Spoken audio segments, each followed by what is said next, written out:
Right, welcome everybody. Welcome to the last of our special series of webinars all about land and nature. And we're ending on a high this time. This session is all about biological recording and the beautiful burial ground project. So it's all that important information. If you've been taking part in Churches Count on Nature this week, if you're going out into your churchyard or green space and you're seeing plants and insects and animals and you're thinking, how do I record these? How do I go about it? What is it that I'm seeing? Harriet's here to hold your hand and tell you about all of that.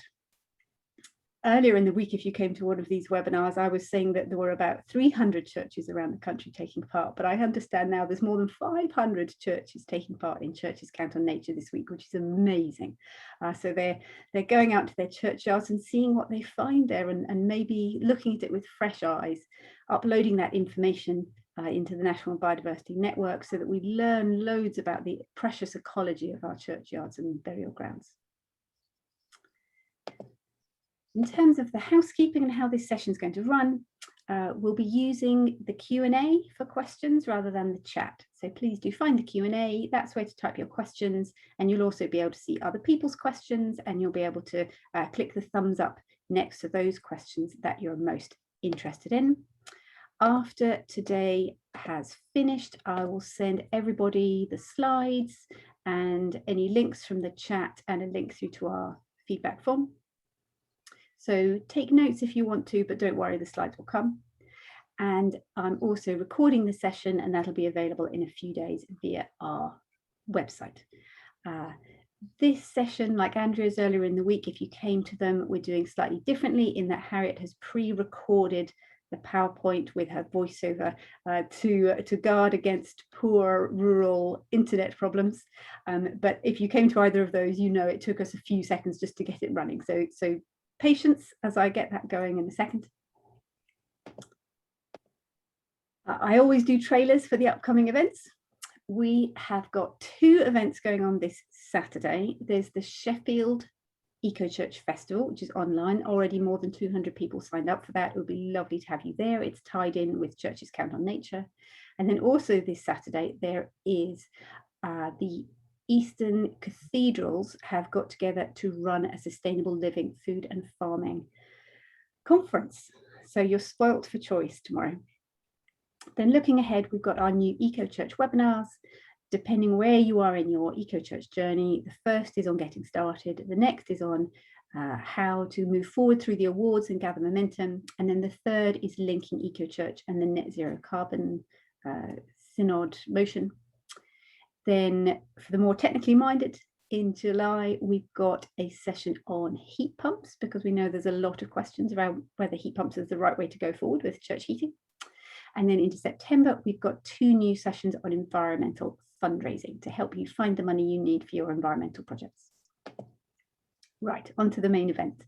You might well have heard me already if you've been to one of these webinars. Catherine Ross, I'm one of the staff behind the Church of England's Environment Programme. I'm based in the Cathedral and Church Buildings Division. But more importantly, we have Harriet here today. Harriet Carty is the director of the conservation charity Caring for God's Acre. And you've heard a lot about them this week. They've come up, I think, in every subject because they've got an absolute wealth of experience and resources in how to look after your churchyards and burial grounds to actively manage them for people and for nature. So let me stop sharing my screen, and then I will get Harriet's presentation up, and then we will be away. Right, I need to share screen, that screen, share sound, click on that, and then here.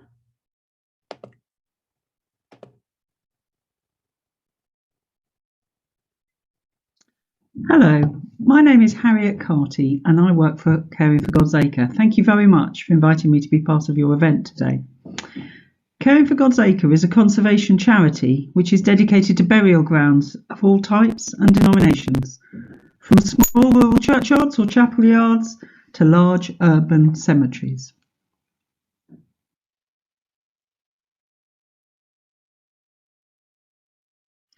There are an estimated 20,000 burial grounds across England and Wales, so it's really a significantly large number. and it's thought that they cover a size equivalent to that of Exmoor National Park or the Isle of Wight, so an important landholding. These burial grounds are mainly managed by volunteers, be they members of a church or chapel congregation, helpful neighbours, or a cemetery friends group, and we estimate that there are about 150,000 of these volunteers across England and Wales. So if you are one of them, you're part of a really important movement that I think is very unrecognised by the wider public.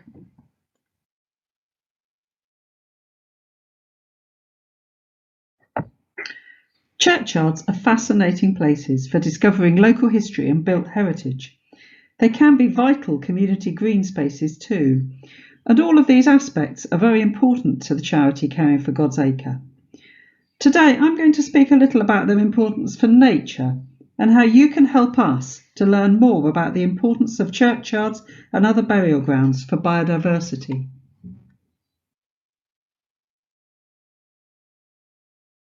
So just how good are burial grounds for biodiversity? Well, actually, they are fantastic. Did you know our oldest trees are found in the churchyards of Wales and England? The ancient and veteran yews found in churchyards are all believed to be over 500 years old and are viewed as being globally important by experts. Have a look on the Ancient Yew Group website. There's a section of the map shown here. And see if there are any trees near where you live. Perhaps you could go and visit them.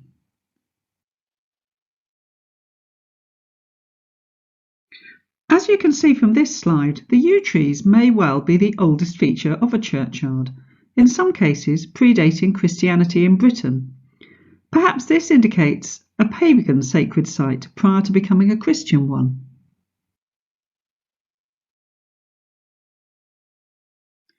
The next oldest feature may be the churchyard wall. A churchyard can be the oldest piece of enclosed land in a parish, and a wall was probably erected soon after that took place. These walls may have been repaired and rebuilt, but are unlikely to have changed beyond that, and now contain a rich variety of ferns, mosses, insects, small mammals, amphibians and reptiles that have built up over the centuries. Look for wrens searching for prey or slowworms sheltering within the wall, then emerging to hunt in long grass at its base. A rounded shape can indicate an ancient site. The devil was believed to lurk in the corners. This churchyard in Clun, near where I live, is an example. The arrows showing the rounded shape, now followed by roads.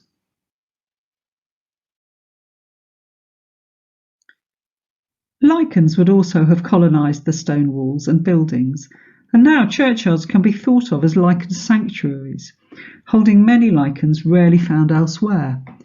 A lichenologist on holiday will always scamper to the churchyard, probably to the great irritation of their families.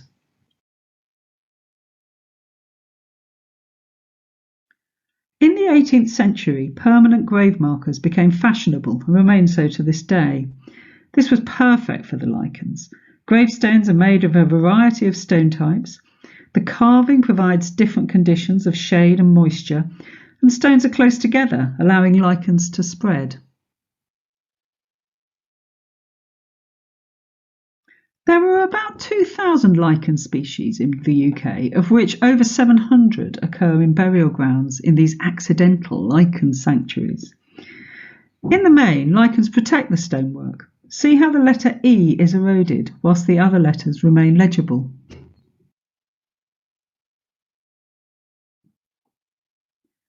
So what happened within that sheltering wall?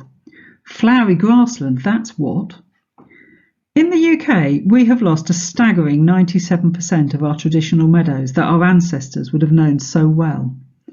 Churchyards often contain this threatened habitat, and if you remember that burial grounds cover an area equivalent to the Isle of Wight, you will see why an ecologist such as myself is so excited about this.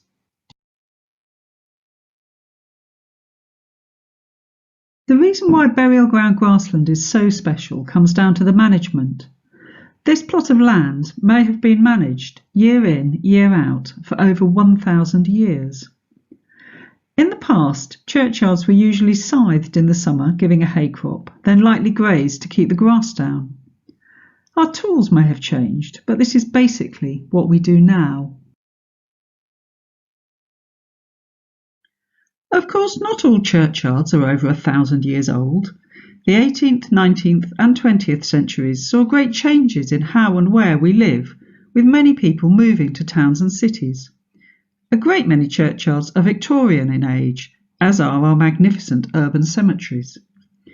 Although younger, these burial grounds are still excellent for wildlife, as it is in the last 60 years that we have lost our meadows and so many other habitats.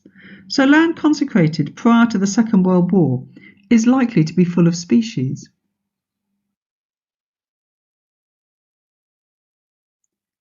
This slide gives a stark example.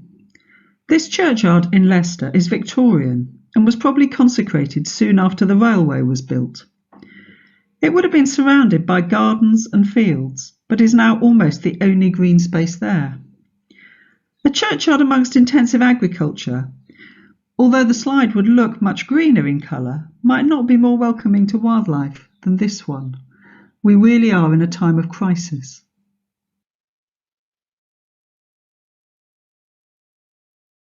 Many churchyard managers wish to have different lengths of grass in different areas of their churchyard.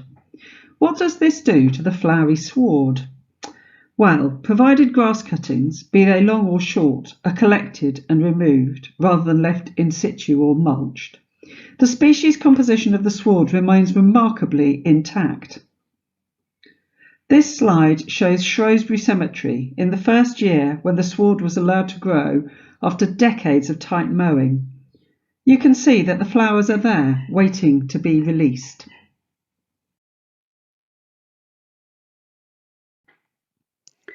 Hopefully you heard my colleague Andrea's webinar earlier this week, Blooming and Beautiful, about burial ground grassland, and you'll know that there are benefits for wildlife to all types and lengths of grassland.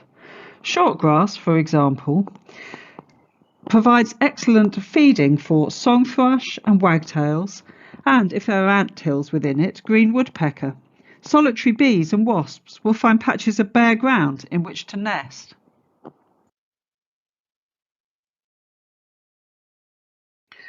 Churchyard grasslands are particularly important for grassland fungi and lichens, and short grass gives them the best conditions to fruit and also to be seen and recorded by yourselves. So have a look for the fungi that you may see, particularly in the autumn. Medium and long grass allows plants to flower and set seed. Medium grass may contain low flowering plants such as clovers, self-heal and birdsfoot trefoil, whilst long grass will have a wider range of flowering plants including oxeye daisies, red campion, lady's bedstraw, black knapweed and perhaps scabiouses and orchids. All of these flowers, including the flowers of our native fine grasses, provide pollen and nectar for a wide range of invertebrates including butterflies, as well as food and shelter for birds, amphibians and reptiles and small mammals.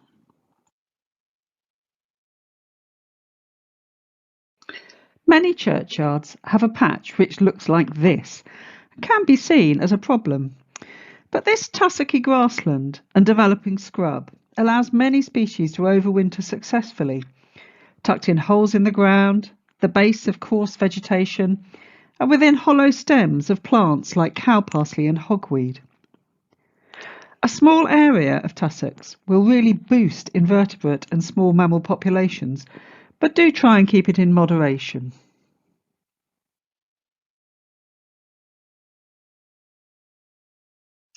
A key nature conservation principle is that the needs of a species must be met at all of its life stages.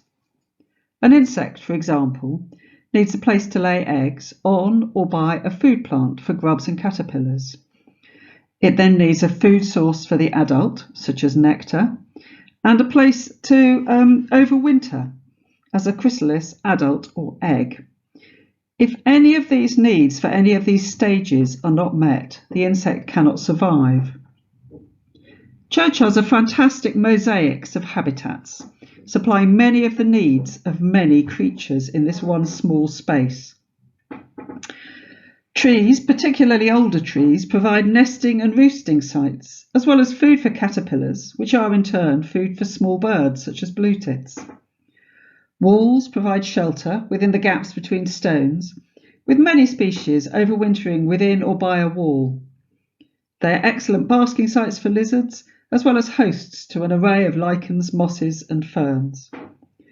Monuments host many more lichens, whilst the uneven ground around them makes holes for bumblebees, mice and voles, and overwintering frogs and newts.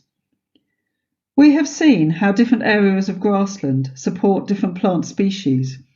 And don't forget hedgehogs feeding and hibernating in scrub and the woodland fringe of many churchyards.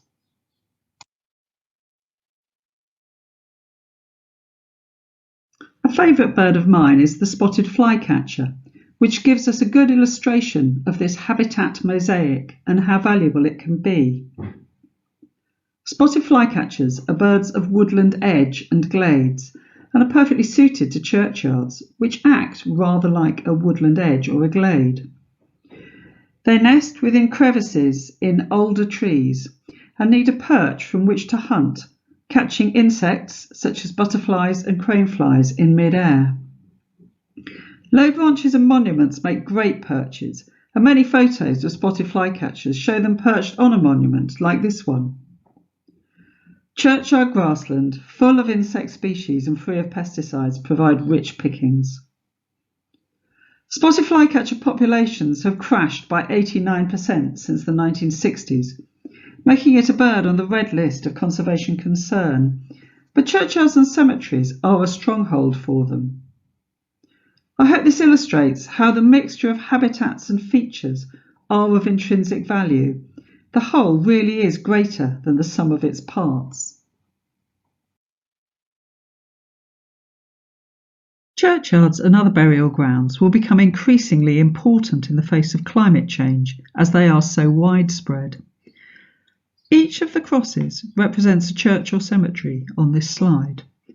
Imagine each of these crosses as a hotspot for wildlife and a stepping stone for species on the move.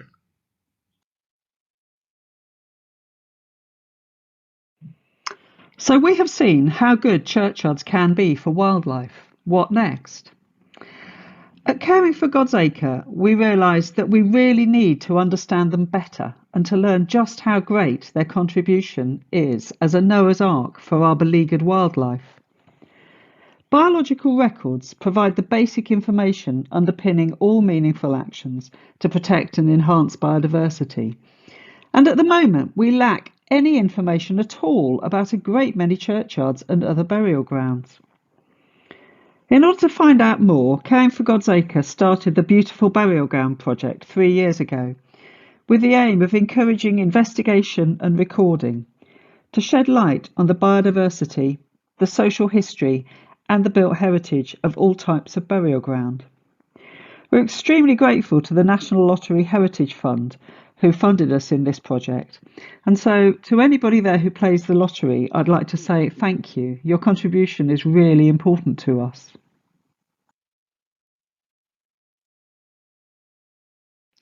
We're excited by the progress made so far. Working with our partners, we have created a burial ground portal on the National Biodiversity Network Atlas, which I will show you in a moment. We have encouraged biological recording through events and awareness raising, and now have over 54,300 records on this portal, with over 4,750 volunteers contributing. We have run 98 sessions ourselves with 23 partner organisations, and over 1,000 people have joined in. There are events running this summer, so that number will go up, and please have a look to see if any are running near you. They're all on our website. When designing the project, we chose to focus on 3 specific groups who we felt would find burial churchyards and cemeteries particularly beneficial in discovering what interesting places they were. Burial grounds are easy to find and to get to.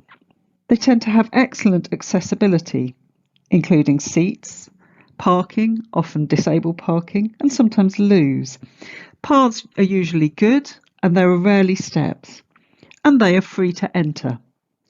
This is not always the case with good places to see wildlife, many of which are remote and hard to reach, and nature reserves or excellent heritage sites may charge entry.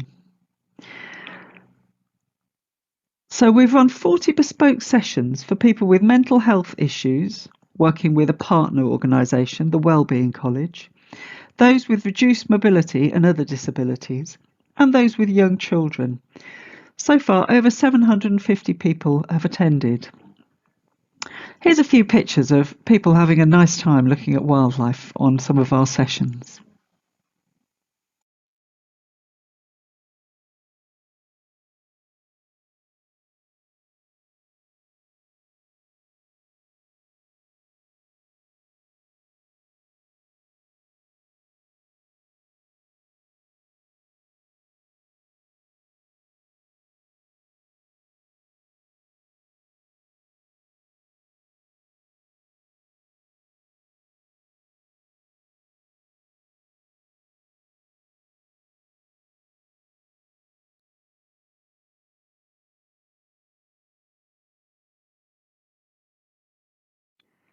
Churches Count on Nature has been a great addition to the recording within churchyards.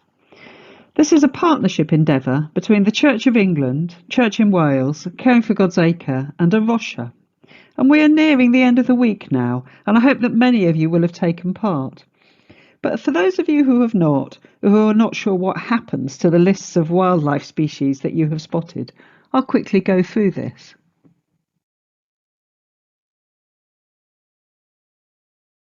There are 4 W's to making a biological record: who, what, where and when. Who you are. Your name is sufficient, but an email address is helpful. What you saw. Give us as much detail as you know, from magpie or daisy to a full Latin name. Both are equally acceptable and useful to us, so don't worry if you don't know exactly what you're looking at. Where you saw it. Name and address of the churchyard. There was a great many St Mary's, so please give us enough detail to be able to definitely identify where you were. And when. The date, including the year, rather than the time of day. You can send your sightings to us in an email, by post, or if possible, on the iRecord form that's found on our website. This slide shows a screenshot from the Caring for God's Acre website. Please have a look, as you will find more information on how to use this iRecord form.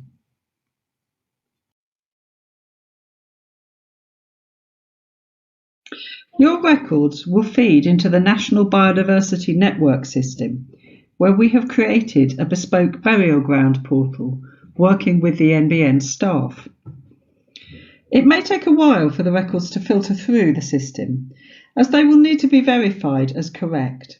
But our aim is to have records for all of these burial grounds, turning each white dot, which indicates no records, to dark green, indicating over 100 records. The records will also be available to local record centres. This is a brand new system, just completed, following a lengthy process of mapping each site, which has been done by the churches of England and Wales. If you click on one of the green dots on the NBN map, you can see what wildlife other people have recorded. This site has 63 species recorded. It looks like a fungi survey has happened here, with 60 fungi species found. There's also a record of a striped snail.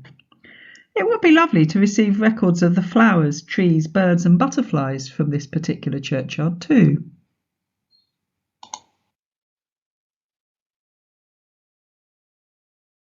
Many of you will be familiar with the Church Heritage Record, the system you use when applying for a faculty.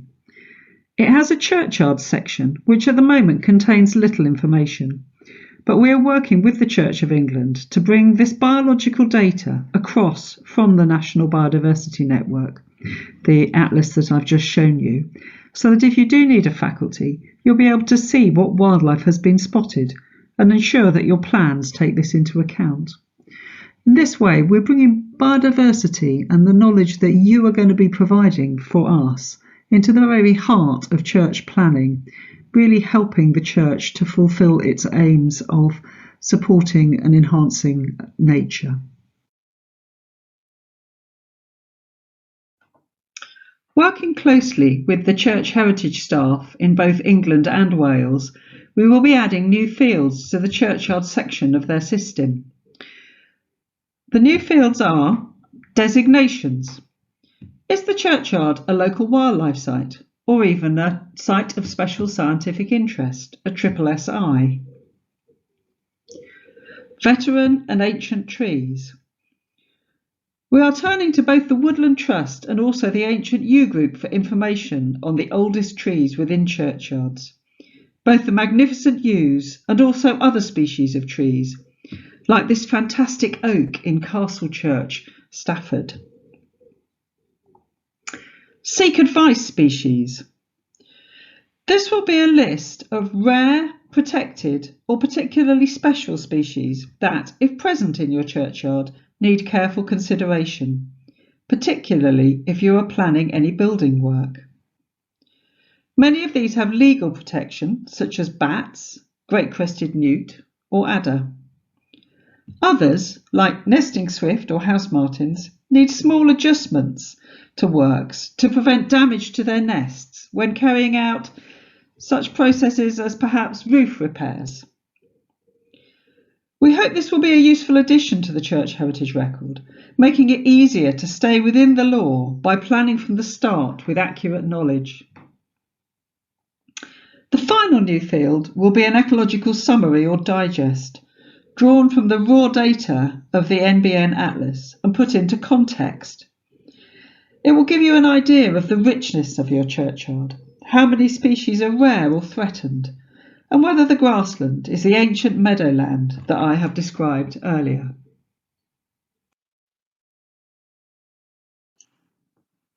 So hopefully you are now really enthused to find out more about your own churchyard, but also other churchyards and cemeteries, either near where you live or maybe when you're away on holiday you could just nip into a few and check them out. Please keep looking, keep sending us your records and help us to really put these biodiversity hotspots onto the map. We're hoping that recording and running wildlife events won't stop at the end of this week, that you'll keep going. So please get in touch if you'd like help or advice on looking for wildlife throughout the year.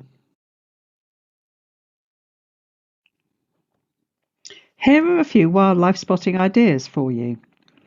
Put down some offcuts of roofing felt around your churchyard and check them regularly to see what has crawled underneath.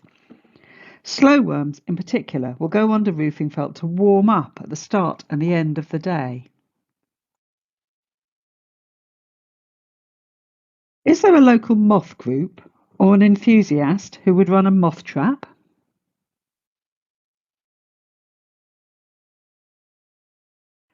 Look out for swifts circling the church tower in screaming parties at this time of year. They may be nesting in the tower, and if not, consider putting swift boxes behind the louvres in order to give them somewhere to nest.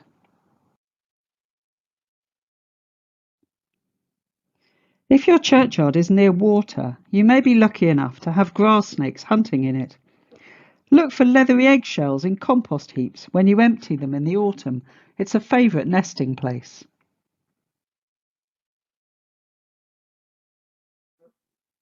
A sunny day is the perfect time to search for butterflies. Consider buying the Field Studies Council fold-out chart of butterflies. It has pictures of all our native species, which is really helpful for identification.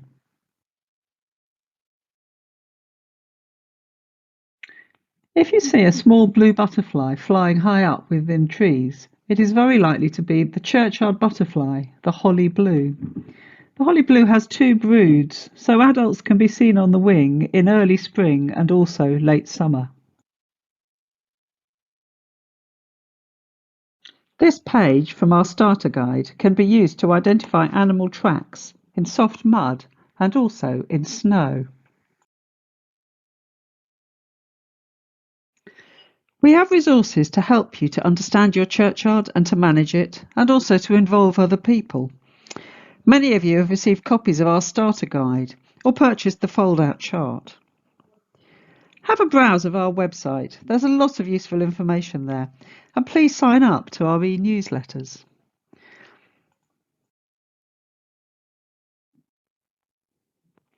Wildlife recording is an excellent way to involve children and perhaps inspire nature lovers for the future. We have resources and ideas to help you with this as well, such as leaf bingo and mini beast hunts. You'll find these in the education pack on our website. Many children enjoy entering records on a laptop or tablet using the iRecord system. They can put their name against something that they have spotted and see it entered into a national system.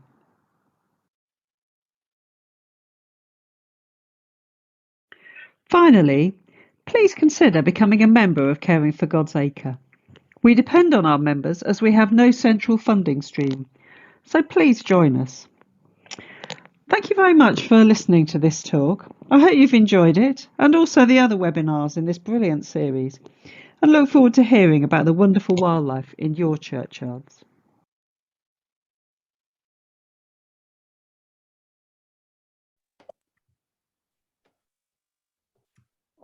Beautiful, beautiful photographs you have. It's just lovely sitting here and watching them go past. So we've got plenty of time for Q&A. So please do, if you've joined this webinar, find the Q&A function. You can put your own questions in there. You can read other people's questions and put the thumbs up next to the ones that you're most interested in. And we'll start at the top and work our way down until it gets to just before 5 o'clock. So the first question is about ivy. This is a question from Deborah. Should you remove ivy from trees? Yes, there's always a question about ivy. It's a very hot topic and people always want to know about it.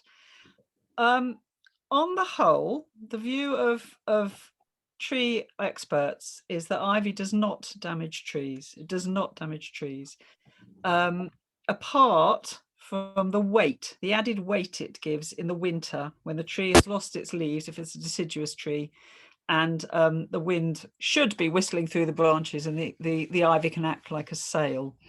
But there really is no need to remove the ivy. It'll only really reach the crown when the tree itself is quite elderly and the crown is thin. But, there's always a but, isn't there?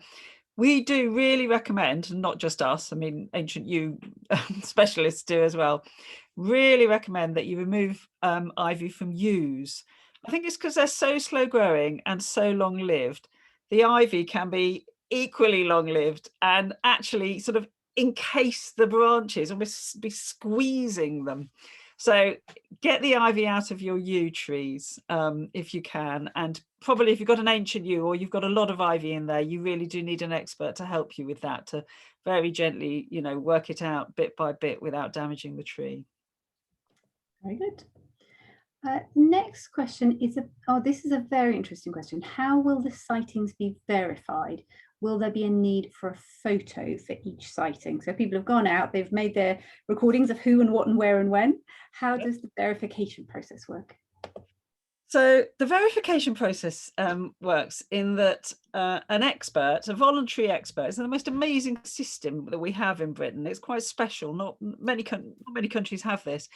An expert will go through those records and decide whether they think they're likely to be true. They can decide on a variety of criteria. One is if they know the recorder, if it's somebody who records a lot, who is a specialist or goes out with a recording group such as the Botanical Society, they'll kind of go, yeah, I think that's, you know, we know they're a good person who knows their stuff. If it's somebody they don't know, they'll consider the likelihood that that particular species is present. And also maybe sometimes you'll get somebody claiming to have seen something very, very rare, and there'll be something else that's less rare and much more likely that looks extremely similar. And this is why we do say it is helpful to send an email, because they then might email and go, just wondering about, you know, that ladybird that you saw. I wonder if you do have a photograph, or can you give me a little bit of detail as to where you saw it, or something like that, so that they can tease out where it is. The other thing is time of year. If you say you've seen a swallow in January, you'll get an email back going, I think that's really quite unlikely. Are you absolutely sure? So there is a person at the end, and it's good to remember that when you're submitting the records, that there's a person at the end who's going to work through them. But on the whole, most get passed because people are careful and submit good records. This is also why it might take a little while for the records to reach the NBN Atlas, because obviously somebody probably, when they're not busy recording themselves, will go through verifying them. So they often deal with a backlog when the evenings are getting longer and the weather's getting worse, whereas in June they're probably scampering around doing some recording themselves, because obviously they're great naturalists and enthusiasts themselves. So I think what I'm taking away from that is for people not to feel too anxious that all the pressure is on them to get it right. If they do their best guess at what they think they've seen, then to put in those recordings, and someone somewhere who's expert will check them and see if they make sense. Yeah, exactly. And also sometimes you don't need to be terribly specific. If you've seen a forget-me-not, for example, and you're not sure what type, you can put in forget-me-not, and that's fine. That's acceptable. If you're certain you know what type, please say what type it is. But if you don't, but you know that's a forget-me-not, put in the level that you're comfortable with, and somebody else will indeed have a look. Yeah. And the question also asked about photos. Presumably, if people are taking photos, if they then get one of those emails back saying, "Are you sure? You know, how sure are you it was of this?" You could at that point reply with the photograph. You certainly could. And if you do choose to use the iRecord form rather than sending us a list, you can actually attach photos as you go along. So that is a good way. But if you haven't got the photos, it's still a very good record. Please submit. But if you have got them and you can attach them, that's helpful. Great. The next question is a very practical one, which was about what time the event on Saturday starts, the sustainable farming event. So I've put the link in the chat. I think it's 12 o'clock. Let me just double check. It says on their page that it is from 10 o'clock till 12:30. So Saturday morning, 10 till 12:30. If you want to go to the Eastern Cathedrals one on food and farming. Right, the next question is exactly about what you were just talking about, how you upload the records. So it's someone who's saying they've been photographing and recording the wildflowers. That's brilliant. And what do they do with their records now? And you said there were 3 options, didn't you? So you can email a list to us at wildlife@cfga.org.uk.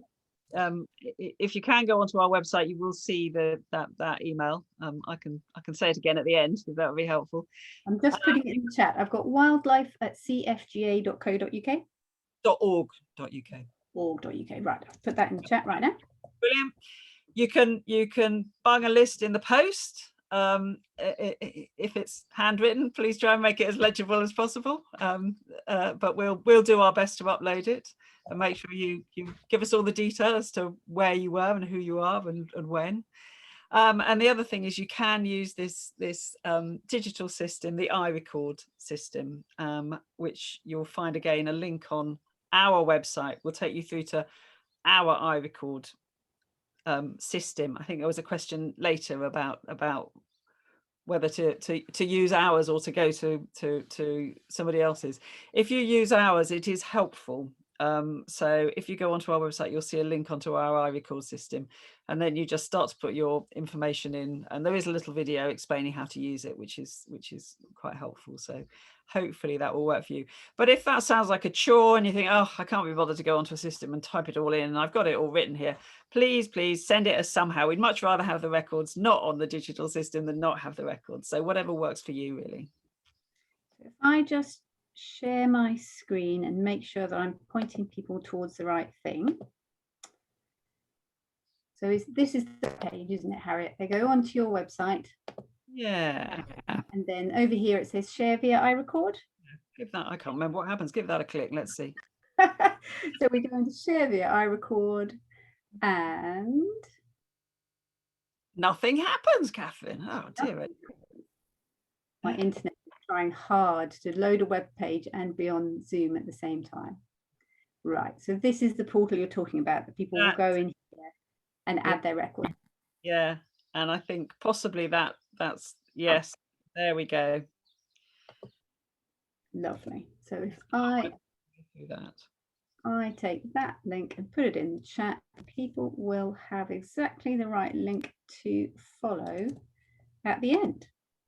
It is rather lovely, iRecord, if you can bear to use it, because you start putting in a name and it fills it in for you. So if you're, and then it gives you the Latin as well. So if it does work rather nicely if that's good for you. It's a pleasure. So really the best thing is iRecord, because it'll be, once people get used to it, it'll be easier for them, and also it means you don't have to have somebody at your end typing them in. It is, but I would repeat, the most important thing is that we get your records, most definitely. One way or another, who has to type them all in will not thank me for saying that, but it's definitely true. The next question is from Alison, who says, what should we, oh, I think we've just answered that. What should we do with our CCON records? So Alison, I think we've answered that one. If we haven't, then add another cue, but I'm going to mark that, add another question, but I'll mark that one as done. Oh, I think it's because she then says our two churches have grounds, but not burial grounds. Maybe that's, so that's the point. If you've got a churchyard which doesn't have burials, can they still use the iRecord system? You can totally use the iRecord system, yes, indeed, and you could use it for records everywhere. You know, iRecord works across the whole country. What it won't do, if it isn't linked to a burial ground, is it won't end up in our bit of the NBN Atlas. It'll end up on the NBN Atlas, but not on our burial ground bit. But you do get a record of what you put onto iRecord. So if you've got a group of people and they want to see their records building up in a system, you still get that, but you don't actually go through to the portal, the burial ground portal on NBN. And will it still then flow through into the church heritage record? No, it won't at the moment, actually. Well, the question is, have you got a little green dot, a little round dot on the NBN Atlas? You could email me with that particular question and I could look it up for you and see whether it was going to. If it's been mapped by Church of England staff, then yes, it will feed through to the church heritage record. If it hasn't been mapped because it's not a burial ground, then it won't. Is it okay then if is it all right if I put your email address when I send out the links? Or yes, if you give me the correct email address to put in there, I'll do that. So the next question says, burial grounds covering an area equivalent to the Isle of Wight is incredible, which is true, it is. Does this include all Christian burial grounds? It's an estimate. We're not absolutely certain of that, but it includes all Christian burial grounds, cemeteries, Jewish and Muslim burial grounds, green burial grounds. So it really is all the burial grounds that we're aware of, you know, as far as we can tell. As I say, it's an estimate because until the Church Heritage Record did this work of mapping, you know, we didn't know how many churchyards there were. The Church of England didn't know exactly how many churchyards it had, let alone adding in all of the cemeteries and those other types of burial ground. So we're still really finding out the exact size of this, and which is why at the moment it's an estimate.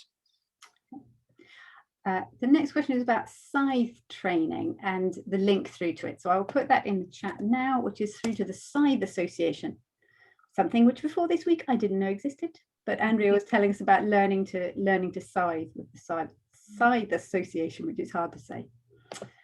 Right, the next question is from Flora. It's a two-part question from Flora Gregory. The first says, we have swift nest boxes in the church tower, but jackdaws have taken over the tower. Any suggestions? So presumably the jackdaws have got into the main bit of the tower, but the swift boxes would be isolated. They would be just a nest box, the swifts wouldn't be getting into the main part of the tower, I'm guessing. In which case they probably will cohabit. If it's suitable for swifts and swifts have found it, I don't think the jackdaws will drive them out. I've known swifts and peregrines in the same tower. Swifts do take a while to find a new nesting site. Some people choose to play a loop tape of swift calls in order to fool them into thinking there's already a colony there, because they're colonial breeders. They're slow to move individually to new sites. But jackdaws shouldn't be the problem with that one. You can coexist in harmony. And the second part of Flora's Gregory is about slowworms. We have slowworms in the churchyard. What advice can you offer to the mower to make sure they're not disturbed or hurt? They like to stay under cover, slowworms. They're rarely out in very short grass or out in the open.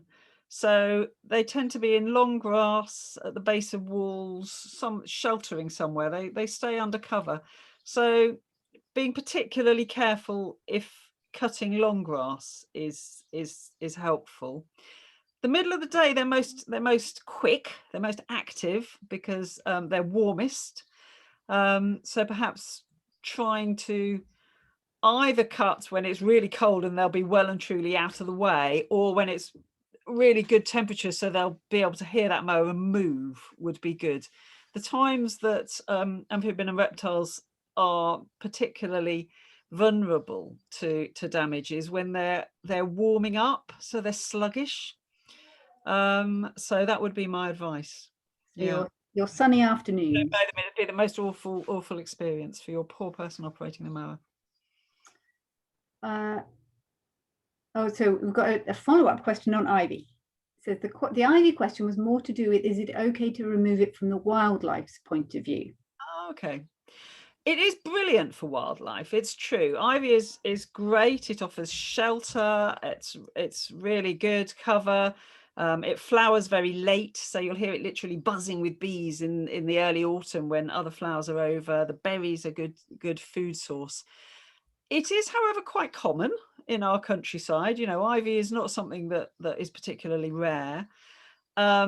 So you can choose to remove it for other reasons. Maybe don't remove all of it, might be an idea. Remove it from some trees, but not all of it. If you've got certain ones that you want to open up the whole sort of feel of the churchyard, you might sort of, rather than just whole scale going in there, think, well, which ones would really make a difference to that?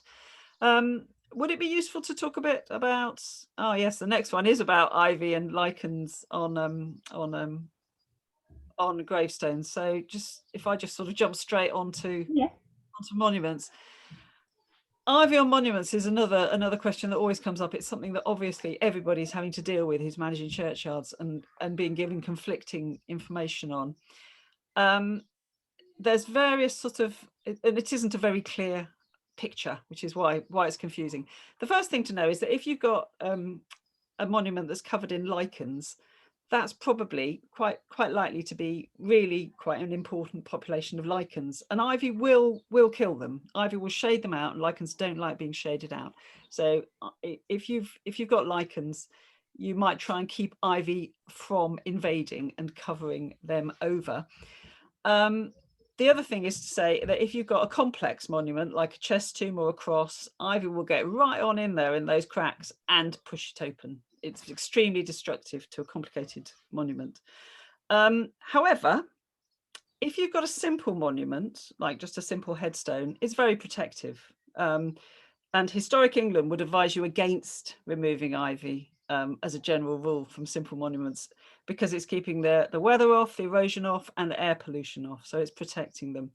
Apart from pulling out the lead lettering, it pulls out the little bits of lead. So it's a bit of a mixed question, that one, mixed answer, that one.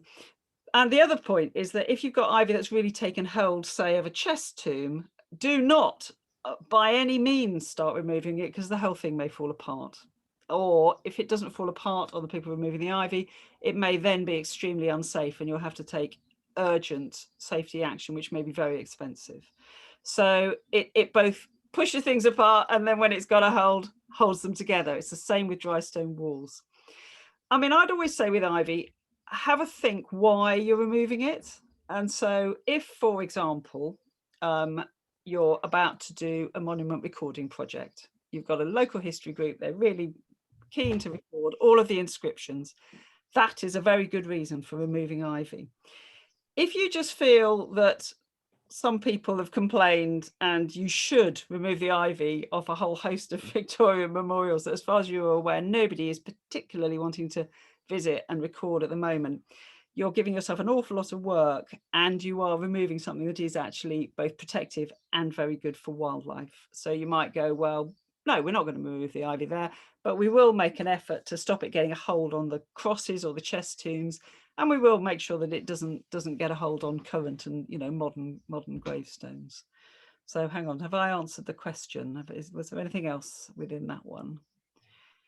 The thing about lichen was about people wanting to remove it so that the inscriptions are legible, but this isn't good for biodiversity, and how to kind of manage that tension. So I don't know if any of you caught Joe Elders's webinar earlier in this series about the sort of the big mapping project that's starting to roll out across England. And, you know, when a particular churchyard is mapped under that system that's being rolled out, if people are then keen to record the inscriptions and to put them onto Joe's system, that would be a good moment to remove the ivy. But then after that, let it grow back. Let it grow back if those are unvisited graves. The monuments will have been photographed, the inscriptions will have been recorded. You'll have had a moment where you really... I think this question was about removing lichen from the monuments to make the inscriptions more readable. Yeah, it doesn't really help. Don't remove lichen. It really doesn't help. Pour water on it, shine a torch on it, something like that. Try not to remove lichen. Try not to remove lichen.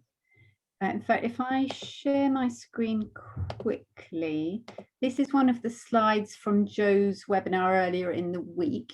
And he was showing that with the new photography techniques, so this is a lichen covered stone up here, and then this is with the new photography technique, you can see through the lichens. So actually you can photograph successfully without having to remove the lichens at all. Also, another thing about just sorry about that, I was off on my ivy tangent, but I'm now on my lichen. I'm back on lichens. The other thing about removing lichens is they are protective, and you'll have to scrape them off to get them off, really brush them off quite firmly. You will scrape the surface of the stone a little bit. You will damage it slightly. I'm sure you'll try very hard not to if you're doing that. And that does actually encourage erosion and make it more prone to erosion. So you are shortening the life of the monument by doing that. Right, now the next set of 3 questions are all about iRecord, the practicalities of iRecord. So the first says, I have my own iRecord account.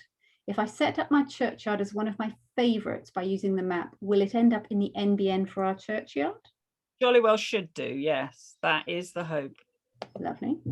The next, it says, I was told by NBN earlier in the week that I have to send my results to you. Is that correct? We've covered that. You can email them or post them or put them in iRecord. Yes, please. Yes, please. And then the next says, can you clarify the use of the iRecord on the CFGA website? I wonder what you mean by that. So you click on the CFGA website and you go through, you when you submit your records, they go to iRecord. We're just sort of acting as a sort of a link to that, really. Yeah. So if people go to your website and they click on that link that we just showed on screen, that takes them automatically into iRecord, and that's where they fill that form. So basically, we've set up our own iRecord system. And you'll fill in that form on our website, click submit, and that will go straight to iRecord. We don't store any information, actually. It goes to iRecord or it goes to NBN, but it doesn't stay with us. Okay. Oh, and the next one's about very similar as well. We're doing a wildlife count tomorrow. Brilliant. Good to hear it. I've printed off the recording charts. Should I scan the completed ones to upload to your website?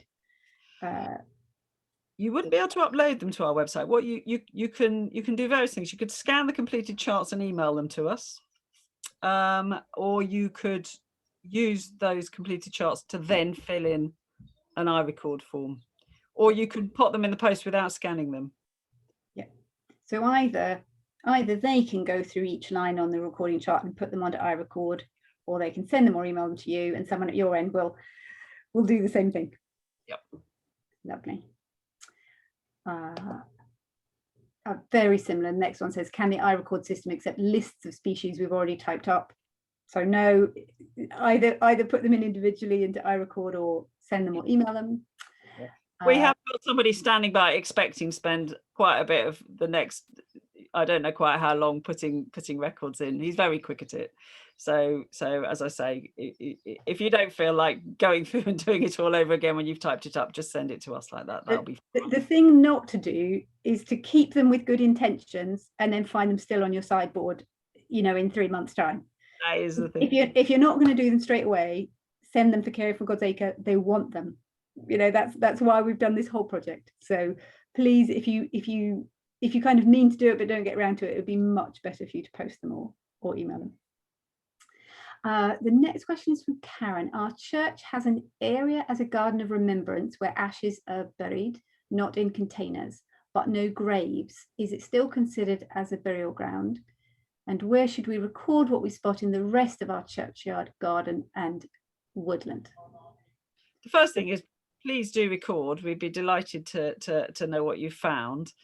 I wonder whether it's an old burial ground and has graves in it without grave markers from a long time ago. That's a possibility. Whether it will end up on the NBN system does depend on whether the Church of England mapped it as a churchyard. And again, I just have to check and see if it was on there. But your records will go into iRecord and NBN, and so they will be useful, even if they don't end up in that specific place. How would I check if I wanted to find out whether my local church had been mapped? Where do I go and look to see if I can find that green dot? So you go on to the NBN Atlas, you put in NBN Atlas, yep.